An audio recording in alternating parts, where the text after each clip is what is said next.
രാഷ്ട്രീയം, യുദ്ധം, വ്യാപാരം ഇതൊക്കെയായിരുന്നു ഇതുവരെ ഡൊണാൾഡ് ട്രംപിന്റെ കളിക്കളങ്ങൾ. എന്നാൽ ഇനി അതല്ല കഥ. ട്രംപ് ഇപ്പോൾ നേരെ ഇറങ്ങിയിരിക്കുന്നത് സാക്ഷാൽ ഫുട്ബോൾ മൈതാനത്തേക്കാണ്. റഫറി പോക്കറ്റിൽ നിന്ന് പുറത്തെടുത്ത ഒരു ചുവപ്പ് കാർഡ് അത് റദ്ദാക്കാൻ ഫിഫ പ്രസിഡന്റിനെ നേരിട്ട് വിളിച്ച് സമ്മർദ്ദം ചെലുത്തുന്ന അമേരിക്കൻ പ്രസിഡന്റ്. കേൾക്കുമ്പോൾ വിചിത്രമായി തോന്നാം, പക്ഷേ ട്രംപിന്റെ അമേരിക്ക ഫസ്റ്റ് നയം ഫുട്ബോളിലും നടപ്പിലാകുകയാണ്. US സ്ട്രൈക്കർ പോളാരിൻ ബലഗോണിന് കിട്ടിയ ചുവപ്പ് കാർഡിൽ ട്രംപ് ഇടപെട്ടത് ഇപ്പോൾ രാജ്യാന്തര തലത്തിൽ വലിയ ചർച്ചയായിരിക്കുകയാണ്. സംഭവം നടക്കുന്നത് USഉം ബോസ്നിയയും തമ്മിലുള്ള ലോകകപ്പ് മത്സരത്തിലാണ്. അമേരിക്കയുടെ സൂപ്പർ സ്ട്രൈക്കർ ബലഗോൺ കളം നിറഞ്ഞ് കളിക്കുന്നു. പക്ഷേ മത്സരത്തിനിടയിൽ ഒരു അപ്രതീക്ഷിത ഫൗൾ. റഫറി ഒട്ടും മടിച്ചില്ല, ബലഗോണിന് നേരെ ചുവപ്പ് കാർഡ് വീശി. താരം പുറത്തേക്ക്. അതോടെ അടുത്ത ഒരു മത്സരത്തിൽ ബലഗോണിന് വിലക്കും വീണു. ഇവിടെയാണ് കഥയിലെ ട്വിസ്റ്റ്. അമേരിക്കൻ ടീമിന് തിരിച്ചടിയുണ്ടായാൽ ട്രംപ് നോക്കി നിൽക്കുമോ? ഇല്ല.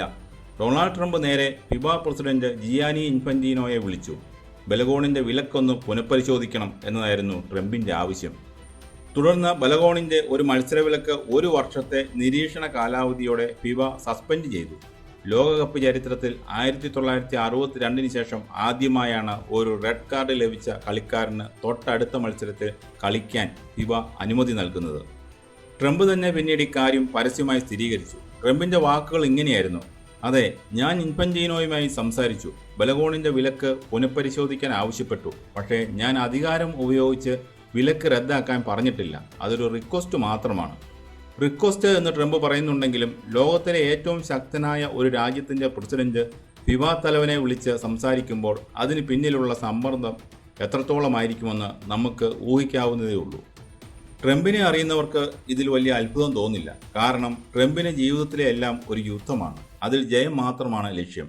അമേരിക്ക ഫസ്റ്റ് എന്ന മുദ്രാവാക്യം തൻ്റെ ആദ്യ ഭരണകാലം തൊട്ട് ട്രംപ് പറയുന്നതാണ്.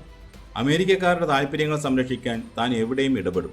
അത് ഐക്യരാഷ്ട്രസഭ ആയാലും നാറ്റോ ആയാലും ഇനിയിപ്പോൾ ഫുട്ബോൾ കളിക്കളത്തിലായാലും ട്രംപിന് ഒരുപോലെയാണ്. അമേരിക്കയിലെ കായിക പ്രേമികൾക്കിടയിൽ വലിയൊരു ഹീറോ പരിവേഷം ഉണ്ടാക്കിയെടുക്കുക എന്നതും ട്രംപിൻ്റെ ലക്ഷ്യമാണ്. കണ്ടോ, നമ്മുടെ ഒരു കളിക്കാരന് അനീതി നേരിട്ടപ്പോൾ രാജ്യത്തിൻ്റെ പ്രസിഡന്റ് തന്നെ നേരിട്ടിറങ്ങി. ഇതാണ് ട്രംപ് തൻ്റെ അണികൾക്ക് നൽകുന്ന സന്ദേശം. പക്ഷേ കായിക ലോകം ഇതിനെ കാണുന്നത് വളരെ ആശങ്കയോടെയാണ്. ഫുട്ബോളിൽ രാഷ്ട്രീയം കലർത്തരുത് എന്നുള്ളതാണ് ഫിഫയുടെ കർശനമായ നിയമം. രാഷ്ട്രീയക്കാരുടെ ഇടപെടലുകൾ ഉണ്ടായാൽ ആ രാജ്യത്തിൻ്റെ ഫുട്ബോൾ അസോസിയേഷനെ പോലും ഫിഫ വിലക്കാറുണ്ട്. അവിടെയാണ് ട്രംപ് പരസ്യമായി ഞാൻ ഫിഫ പ്രസിഡന്റിനെ വിളിച്ചു എന്ന് വീരവാദം മുഴക്കുന്നത്. ഇത് വെറുമൊരു ചുവപ്പ് കാർഡിന്റെ പ്രശ്നമല്ല, ഇതൊരു തെറ്റായ കീഴ്വഴക്കമാണ്. എന്തുകൊണ്ട് ഈ സംഭവം നമ്മൾ ഗൗരവമായി കാണണം? ഒന്നാമത്, ഫുട്ബോളിന്റെ സ്വയംഭരണ അധികാരം. കളിയിലെ നിയമങ്ങളും അച്ചടക്ക നടപടികളും തീരുമാനിക്കേണ്ടത് റഫറിയും ഫിഫയുടെ അച്ചടക്ക സമിതിയുമാണ്. അതിലേക്ക് ഭരണാധികാരികൾ ഇടപെടാൻ തുടങ്ങിയാൽ കളിയുടെ വിശ്വാസ്യത തകരും. രണ്ടാമത്, ഇത് ലോക ഫുട്ബോളിൽ ഉണ്ടാക്കുന്ന അസമത്വം. ട്രംപ് അമേരിക്കൻ പ്രസിഡന്റ് ആയതുകൊണ്ട് ഫിഫ പ്രസിഡന്റ് ഫോൺ എടുത്ത് സംസാരിച്ചു. നാളെ ആഫ്രിക്കയിലെയോ ഏഷ്യയിലെയോ ഒരു ചെറിയ രാജ്യത്തിൻ്റെ പ്രസിഡന്റ് വിളിച്ച് തൻ്റെ കളിക്കാരൻ്റെ ചുവപ്പ് കാർഡ് മാറ്റണമെന്ന് പറഞ്ഞാൽ ഫിഫ കേൾക്കുമോ? ഇല്ലേ ഇല്ല. ലളിതമായി പറഞ്ഞാൽ അധികാരം ഉപയോഗിച്ച് കളിയിലെ നിയമങ്ങളെ അട്ടിമറിക്കാനുള്ള ശ്രമമാണിത്. അമേരിക്കയ്ക്ക് വേണ്ടി ട്രംപ് എവിടെയും ഇടപെടും എന്ന ഈ വാശി ഫുട്ബോളിൻ്റെ സ്പിരിറ്റിനെ തന്നെയാണ് കൊന്നുകളയുന്നത്.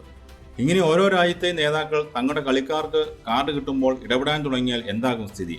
നാളെ അർജന്റീനയുടെ മത്സരത്തിൽ മെസ്സിക്ക് ഒരു മഞ്ഞ കാർഡ് കിട്ടുന്നു. അർജന്റീനൻ പ്രസിഡന്റ് ഉടനെ ഫിഫയെ വിളിക്കുന്നു. പോർച്ചുഗലിന്റെ മത്സരത്തിൽ റൊണാൾഡോയ്ക്ക് ചുവപ്പ് കാർഡ് കിട്ടുന്നു. അവിടുത്തെ പ്രധാനമന്ത്രി ഇടപെടുന്നു. ഇങ്ങനെ സംഭവിച്ചാൽ പിന്നെ ഈ കളിക്ക് എന്തർത്ഥമാണുള്ളത്? മൈതാനത്തെ റഫറിമാർക്ക് പിന്നെ എന്ത് വിലയുണ്ടാകും? രാഷ്ട്രീയ സ്വാധീനമുള്ള വമ്പൻ രാജ്യങ്ങൾക്ക് അനുകൂലമായി മാത്രം തീരുമാനങ്ങൾ എടുക്കാൻ റഫറിമാർ നിർബന്ധിതരാകും. ചുരുക്കത്തിൽ പണവും കരുത്തുമുള്ള രാജ്യങ്ങൾ ഫുട്ബോളിനെ വിഴുങ്ങുന്ന അവസ്ഥ വരും. ഫുട്ബോൾ മൈതാനങ്ങൾ വെറും രാഷ്ട്രീയ യുദ്ധക്കളങ്ങളായി മാറും. എന്തായാലും ഒന്ന് വ്യക്തം, ട്രംപിന് കളി വെറും ഒരു കളിയല്ല, അത് അമേരിക്കയുടെ അധികാരം കാണിക്കാനുള്ള മറ്റൊരു വേദി മാത്രമാണ്.